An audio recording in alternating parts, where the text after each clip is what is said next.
सुबोध कुमार इस वक्त हमारे साथ हैं, जो आरजेडी के प्रवक्ता है। सुबोध कुमार जी, गुरुग्राम तक कार्रवाई हो रही है। गुरुग्राम का जो मॉल है, इसके जो लिंक्स है लालू यादव, तेजस्वी यादव के हिस्सेदारी की बात हो रही है, क्या बोलेंगे इसमें आप? देखिए, ये ईडी का रेड नहीं है, ये भारतीय जनता पार्टी का रेड है। भारतीय जनता पार्टी को ये समझ जाना चाहिए। चौरसिया जी बैठे हुए हैं, विद्वान आदमी हैं, उनको जरूर ये ज्ञान नहीं है। सुबोध जी, आप इस पर जवाब ना देकर आप सीधे इसको बीजेपी और सीबीआई इस तरफ आप ले जा रहे हैं। आप ये जवाब दीजिए कि जो ये लिंक्स की बात कही जा रही है, आरोप लग रहा है कि इसमें हिस्सेदारी है, लालू प्रसाद यादव तक से संबंध जोड़ा जा रहा है, इस पर आप जवाब दीजिए। अर्बन क्यूब मॉल के बारे में आप जवाब दीजिए। देखिए, अर्बन क्यूब मॉल हो या कुछ और हो, जो आरोप लगा रहे हैं आप, ये आरोप है। आरोप का प्रमाण जो है लीगल तरीके से कोर्ट में और बाकी विभिन्न संस्थाओं में दी जाएगी।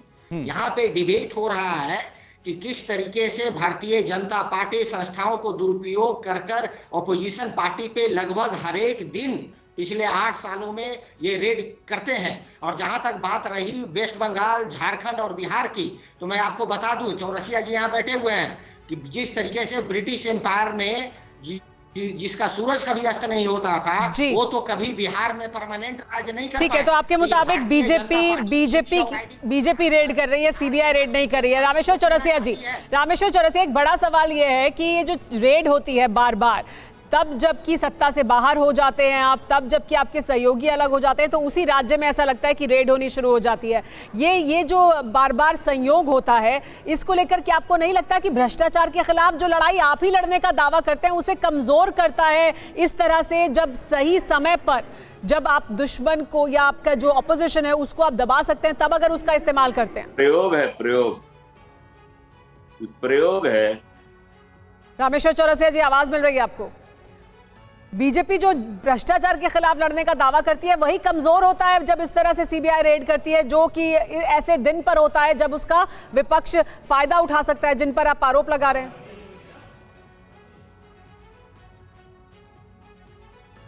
रामेश्वर चौरसिया जी को आवाज नहीं जा रही। अकुश श्रीवास्तव जी, इसी का जिक्र आप कर रहे थे अकुश श्रीवास्तव जी, कि ये भी एक पक्ष है कि जब ऐसे समय पर सीबीआई रेड होगी जिसका विपक्ष फायदा उठा सकता है, जिन पर आरोप लग रहा है, तो फिर वो तो बच ही जाएंगे। आप देखिए, आज खड़े हैं सब, अगर वो ये कह रहे हैं और इसको मान लिया जाए कि इस तरह के आरोप लगाए जा रहे हैं, तो सामने सब खड़े हुए हैं और कह रहे हैं कि नहीं, देखिए ये सब कुछ राजनीतिक साजिश है।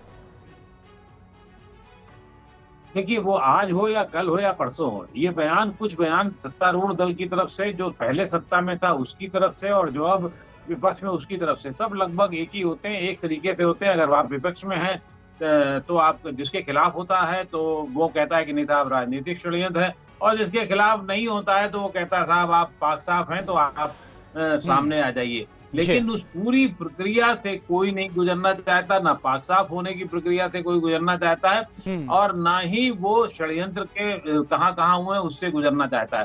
तो ये सब लोग इसको हंसी में उड़ा करके बिल्कुल ऐसी प्रक्रियाओं को नल एंड वॉइड करना चाहते हैं, जो सबसे बड़ा दुर्भाग्य देश के सामने होने जा रहा है। और पिछले कुछ वर्षों से जो प्रक्रिया को नष्ट करने की जो और प्रक्रिया का तो पालन कहाँ हो रहा है कुछ श्रीवास्तव जी? फैसले का तो इंतजार ही नहीं होता है, पार्टी बदल लो, आप साफ हो जाओगे, सहयोग कर दो किसी का, तो फिर आपको इन सब आरोपों से आप बरी हो जाओगे। ये भी तो हकीकत दिखाई देती है हमारे राजनीतिक परिदृश्य में। लव जी, लेकिन कैसे छूटेंगे आप?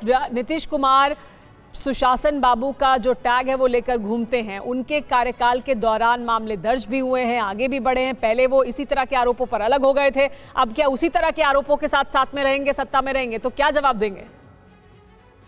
देखिए, सुशासन बाबू थे और सुशासन बाबू रहेंगे। सबसे बड़ा प्रश्न है कि ये छापेमारी आज क्यों? और छापेमारी जब होती है, कार्रवाई होती है, सब पे बराबर ढंग से होनी चाहिए। शिंदे को नोटिस जाता है, वो अगर बीजेपी में चले आए तो फिर पाक साफ हो गए। सुखराम जी संचार घोटाला में इतना छाती पीटते थे, जब बीजेपी में आ गए तो साफ। ठीक है, नारायण राणे जी जब बीजेपी में नहीं, ठीक है लव जी, लेकिन आप कम से कम ये तो चाहेंगे ना कि सच्चाई तो आ जानी चाहिए, क्योंकि जेडीयू ने इसको हाईलाइट किया था सबसे पहले, तो आपको तो लग रहा होगा ना कि ठीक है, कार्रवाई हो रही तो सच्चाई आ जाए। नीतीश कुमार भी दे रहे हैं कि जब उनके साथ हैं तो सही है, जब उनके पक्ष में नहीं है तो वो सब कुछ भ्रष्टाचार बड़ा मुद्दा है।